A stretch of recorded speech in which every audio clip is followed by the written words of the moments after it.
Halo semuanya, kembali lagi bersama saya di channel Teguh Gusto. Bagaimana kabarnya teman-teman semua?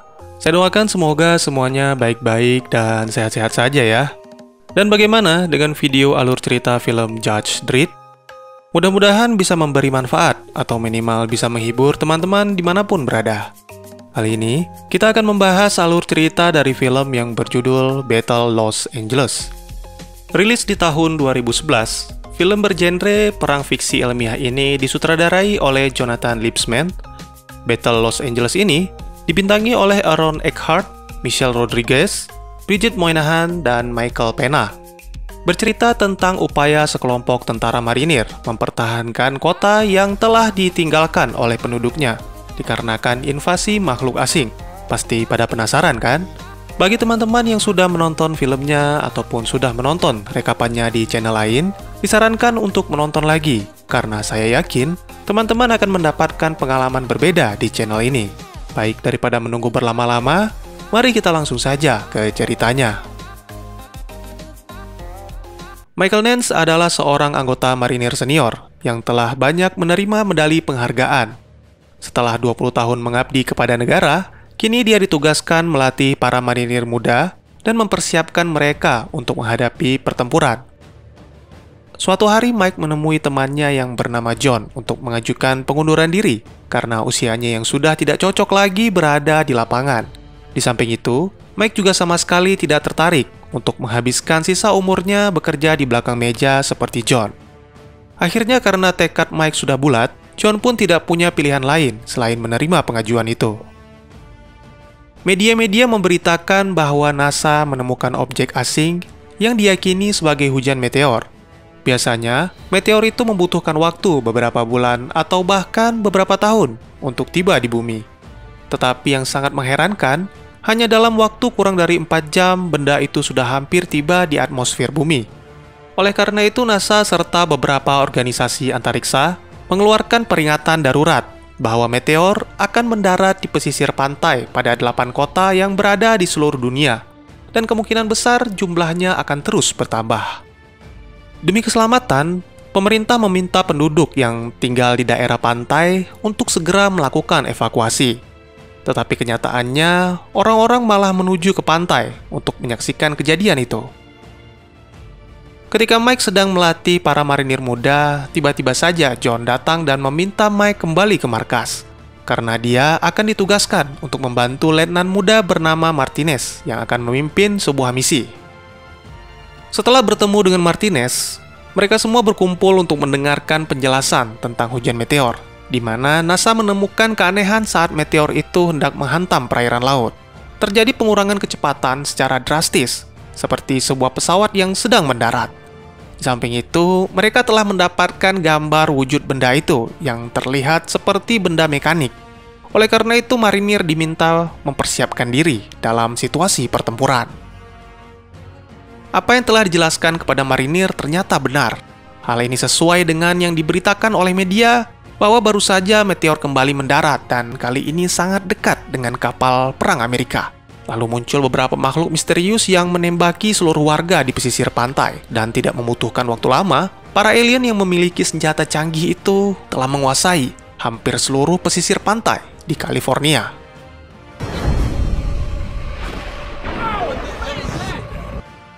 Setibanya di pangkalan FOB, tim Mike yang berada di bawah pimpinan Letnan Martinez dijelaskan bahwa marinir sudah berhasil mengevakuasi hampir seluruh warga. Karena 3 jam lagi, mereka akan mengirimkan pesawat tempur untuk membombardir Santa Monica.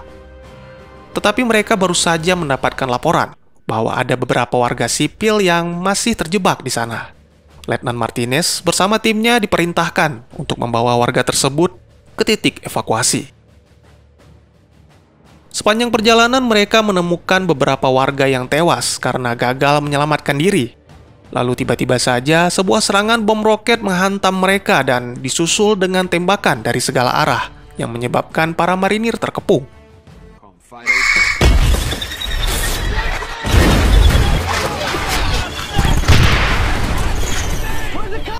Martinez yang merasa kebingungan hanya bisa terdiam karena minimnya pengalaman dalam medan pertempuran.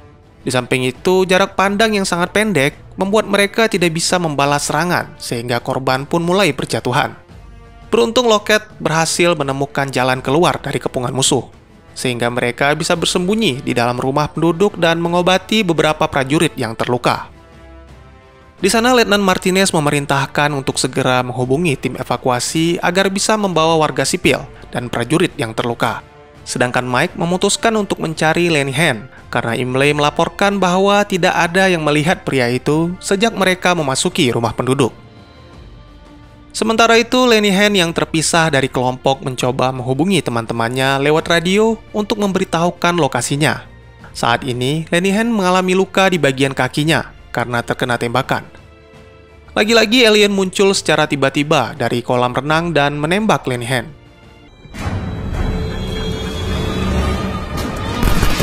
Beruntung, dia telah menyiapkan senjatanya sehingga bisa segera membalas tembakan alien hingga Sergeant Mike datang membantu. Tetapi alien itu seolah tidak bisa mati. Dia bisa kembali bangkit dan melakukan perlawanan terhadap marinir. Akhirnya, untuk memastikan alien itu benar-benar mati, Imlay meledakkannya dengan granat.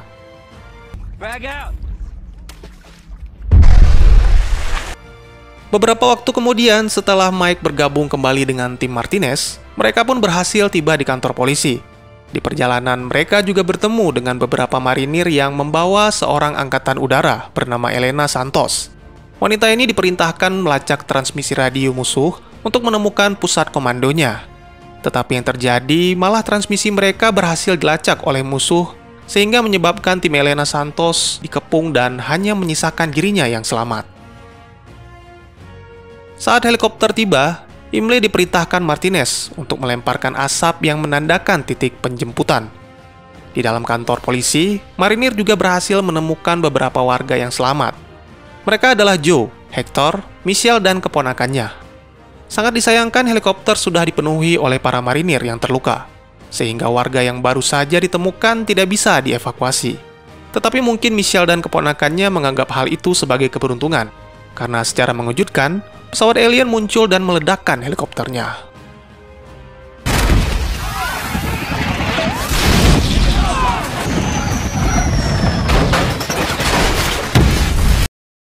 Kejadian itu membuat Martinez sangat terpukul, karena 4 anggota terbaiknya terbunuh dalam ledakan itu. Tidak ada yang menyangka bahwa alien juga memiliki pesawat tempur yang bisa melumpuhkan kekuatan manusia di udara.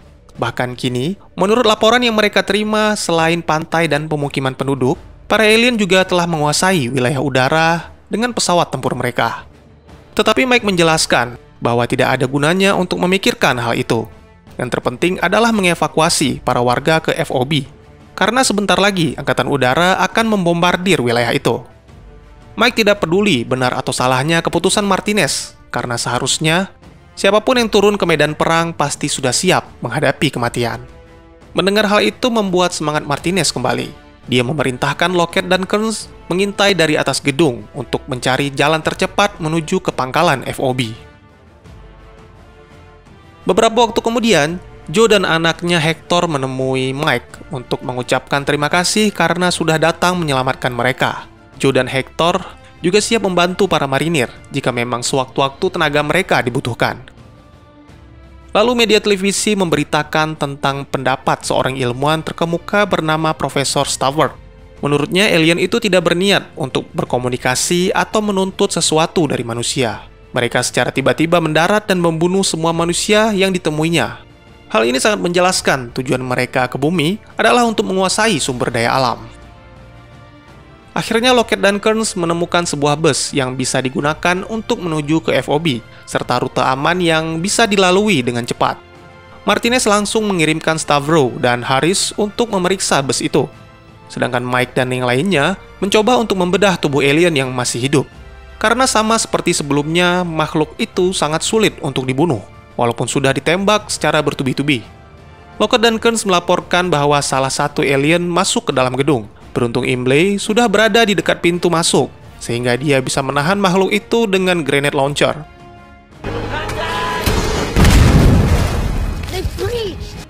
Tak lama kemudian, Mike berhasil menemukan letak jantung alien tersebut. Dengan penemuan itu, mereka bisa dengan mudah membunuh makhluk tersebut dan menghemat amunisi.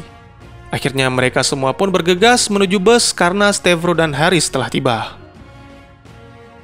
Di perjalanan menuju FOB, banyak pesawat alien yang melintas di atas mereka seperti sedang mencari sesuatu.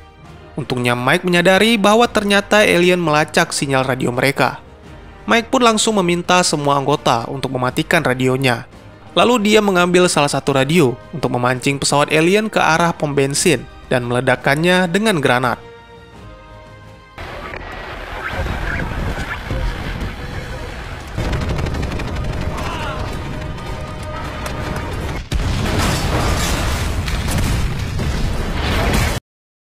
Seluruh tim pun bersorak atas keberhasilan Mike meledakkan pesawat itu.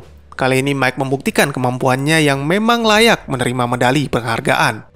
Tetapi ada sesuatu yang ditemukan Mike dari pesawat itu, bahwa ternyata benda itu hanyalah sebuah drone. Artinya para alien pasti telah membangun pusat komando yang bisa mengendalikan benda itu. Perjalanan pun berlanjut hingga memaksa Martinez mengalihkan jalur mereka untuk menghindari jalan-jalan yang ditutup. Tiba-tiba saja mereka melihat sebuah drone yang meledak terbang ke arah mereka.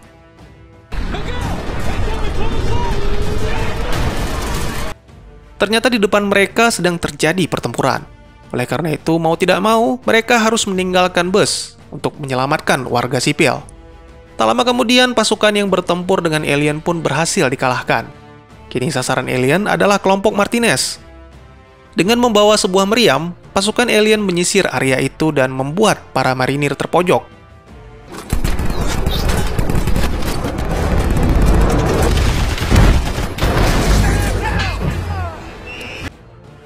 Meriam itu sangat sulit dihancurkan, hingga beberapa marinir menjadi korban, termasuk Stavro, Motola, dan bahkan Letnan Martinez pun terkena tembakan.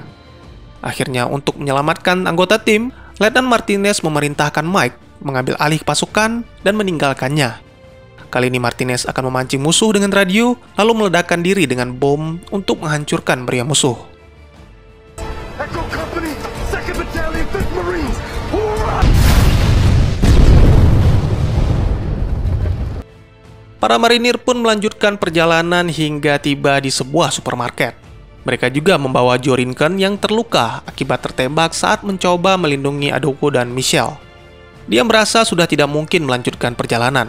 Oleh karena itu, Joe meminta Mike untuk berjanji akan menyelamatkan putranya. Tak lama kemudian, media memberitakan bahwa lebih dari 20 kota di 17 negara di dunia sedang dalam serangan penuh. Menurut perkiraan Profesor Stafford, sumber daya yang menjadi tujuan alien adalah air yang digunakan sebagai bahan bakar. Karena semenjak para alien itu datang, tingkat air di bumi mulai menurun. Mereka menggunakan air sebagai sumber energi bagi pesawat antariksa, mesin tempur, atau mungkin juga untuk tubuh mereka. Media itu juga memperlihatkan sebuah benda berukuran besar milik alien yang diyakini Santos sebagai pusat komando. Oleh karena itu, untuk melumpuhkan pasukan udara musuh, mereka harus menghancurkan benda itu. Akhirnya waktu yang dinantikan mereka telah tiba. Beberapa detik lagi, Angkatan Udara akan datang untuk menurunkan bom di wilayah Lincoln. Para marinir pun berkumpul untuk berlindung. Tetapi setelah menunggu hampir 2 menit, mereka tidak mendengarkan suara atau merasakan guncangan. Imlay mencoba berpikir optimis bahwa mungkin saja para tentara berhasil memukul mundur alien, sehingga Angkatan Udara tidak perlu untuk membombardir wilayah itu. Tetapi pada kenyataannya semua sesuai dengan yang diperkiraan Michelle, bahwa pangkalan militer FOB telah dibumi hanguskan oleh alien. Tidak ada apapun yang tersisa selain mayat para tentara yang telah gugur dalam pertempuran. Ditambah lagi kini mereka harus kehilangan satu warga sipil, karena Joe Rinken telah menghembuskan nafas terakhirnya saat mereka berada di supermarket. Pastinya hal itu sangat membuat Hector sedih, apalagi kini dia hanya tinggal seorang diri. Lalu Mike datang mencoba menyemangati Hector. Mike mengatakan tidak ada salahnya menangisi kepergian orang yang dicintai. Tetapi Hector harus terus berjuang untuk tetap hidup agar pengorbanan ayahnya tidak sia-sia. Sejak awal ada sesuatu yang mengganjal di pikiran para anggota marinir, yaitu tentang kegagalan Mike mengambil keputusan sehingga menyebabkan tewasnya 10 orang marinir, termasuk salah satunya adalah saudara Lockett. Beredar isu bahwa mereka mati karena dikorbankan untuk menyelamatkan Mike. Dugaan mereka semakin kuat dengan kematian Letnan Martinez karena mengorbankan diri.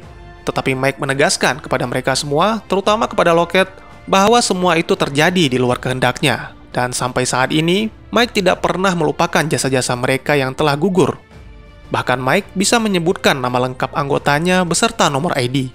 Tapi itu semua sudah tidak penting lagi, karena saat ini yang terpenting adalah bagaimana mereka bisa bekerja sama untuk menyelamatkan Michelle dan anak-anak, lalu membalas serangan alien yang telah membuat semua kekacauan ini. Setelah mereka melakukan persiapan, Mike menghubungi seluruh pangkalan yang masih beroperasi untuk menjemput mereka di titik aman. Lalu mereka menggunakan kendaraan tempur untuk menuju ke lokasi itu. Di perjalanan, pasukan alien pun bermunculan dan mencoba menghadang laju mereka. Tetapi Mike memerintahkan untuk terus maju, bahkan jika perlu, mereka harus menabrak alien itu hingga tewas. Karena rencana ini satu-satunya harapan mereka, agar bisa menyelamatkan warga sipil.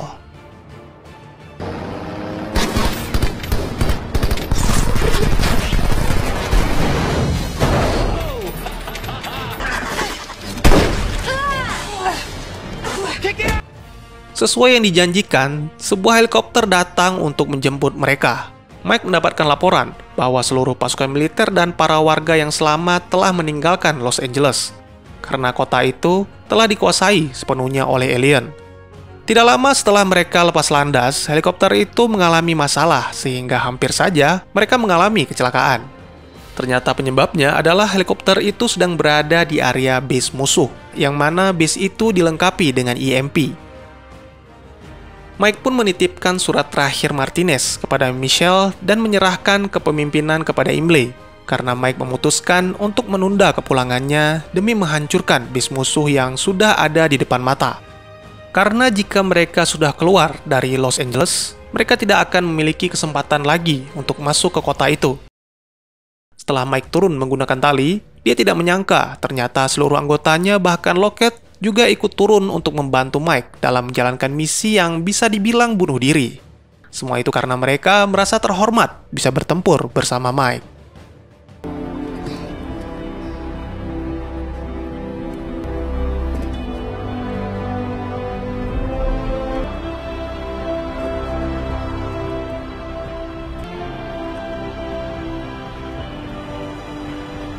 Mereka pun mulai mengatur strategi untuk menuju ke base musuh yang berjarak kurang lebih 5 km. Mike menjelaskan, kemungkinan besar jika mereka berhasil menghancurkan base musuh, maka secara otomatis akan menghancurkan pesawat drone alien, yang berarti Angkatan Udara bisa kembali bertempur untuk mengambil alih kota Los Angeles.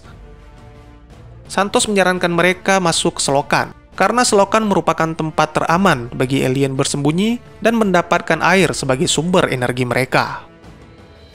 Sesuai dugaan Santos, mereka benar-benar menemukan benda itu di bawah sana. Tapi sayangnya keberadaan mereka diketahui oleh alien setelah terjadinya kontak senjata. Akhirnya untuk menghindari kepungan musuh, Mike memerintahkan anggotanya untuk segera keluar dari sana. Kini harapan mereka satu-satunya adalah misil jarak jauh dari pangkalan udara Edwards. Mereka akan menghubungi pangkalan itu dan menandai targetnya dengan laser. Dengan menggunakan kode rahasia yang dimiliki Santos, Kearns akan naik ke atas reruntuhan gedung dan melakukan komunikasi. Sementara anggota yang lain akan menahan serangan musuh hingga misil tiba. Mike menegaskan bahwa tujuan marinir masih bertahan di sana adalah agar alien mengetahui siapa yang dihadapinya. Kearns dan yang lainnya langsung bergerak ke posisi masing-masing. Setelah menghubungi Angkatan Udara, mereka akan dikirimkan misil dalam waktu kurang lebih 3 menit. Mungkin bagi orang yang sedang menunggu jam kerjanya selesai atau mendengar lagu, 3 menit adalah waktu yang sangat singkat. Tetapi beda halnya dengan mereka yang sedang berperang, apalagi menahan serangan musuh. 3 menit itu akan terasa sangat lama. Mike hampir saja tertembak oleh musuh yang berhasil menyusup. Beruntung Kearns menyadari hal itu dan langsung menembak alien tersebut. Sangat disayangkan nasib Kearns tidak seberuntung Mike. Ternyata tembakan Kearns terdeteksi oleh drone musuh sehingga membuatnya tewas.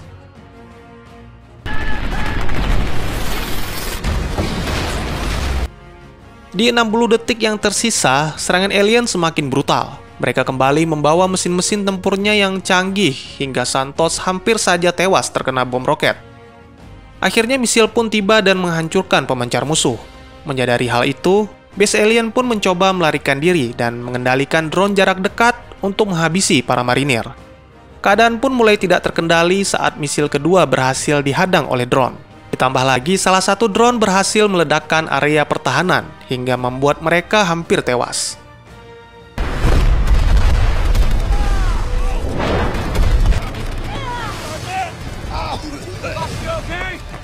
Tetapi marinir kembali bangkit dan berjuang karena mereka bertekad untuk tetap hidup dan memenangkan pertempuran ini. Misil terakhir pun tiba. Kali ini Mike tidak akan menyia-nyiakan kesempatannya. Dia langsung meminta Santos untuk menembak drone pelindung, dan akhirnya misil berhasil menghancurkan pusat komando serta membuat para alien mundur.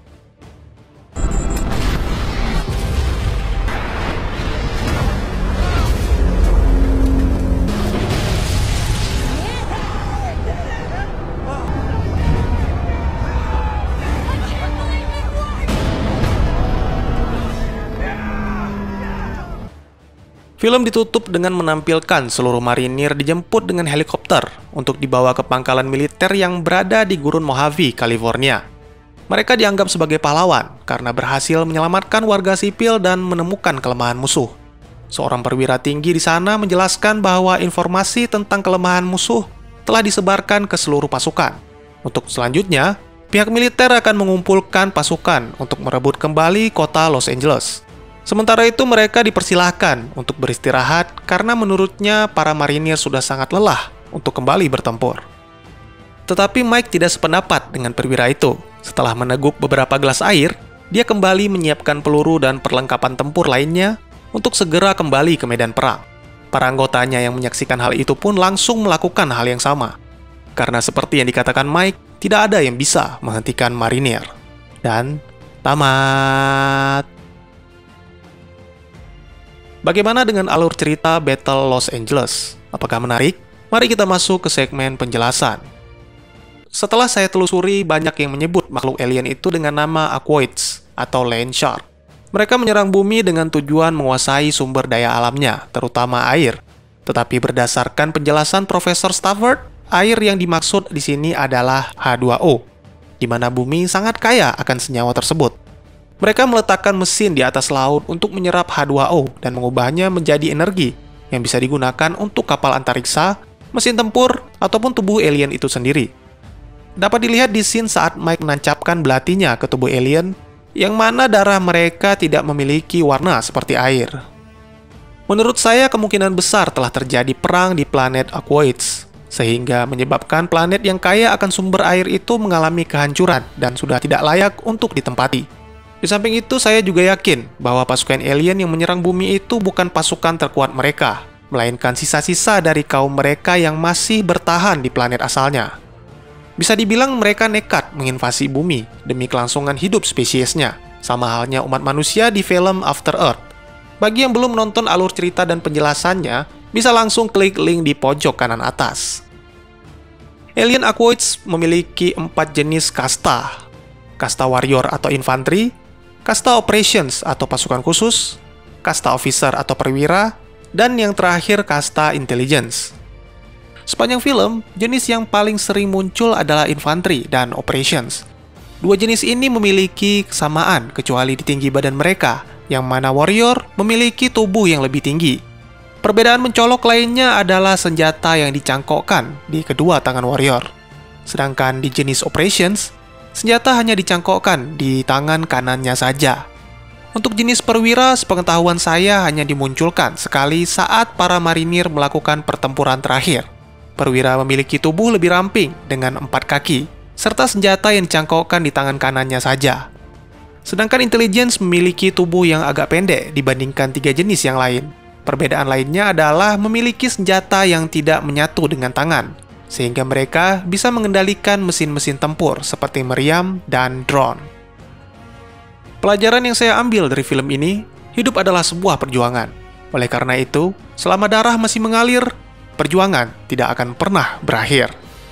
Bagi teman-teman yang punya teori tentang film ini, ataupun ingin berdiskusi, atau mungkin teman-teman punya referensi film lain untuk kita review, silahkan tuliskan di kolom komentar. Insya Allah pasti akan saya baca. Mari kita jadikan kolom komentar sebagai sarana penambah wawasan dan menciptakan jalinan persaudaraan. bukan malah menjadikannya sebagai tempat pembulian dan menciptakan permusuhan. Sekian dulu videonya dan jangan lupa untuk dukung terus channel ini dengan cara share, like, dan subscribe. Karena dukungan kalian sangat berharga bagi saya demi perkembangan channel ini. Saya Gusto, sampai jumpa di video selanjutnya. Dadah!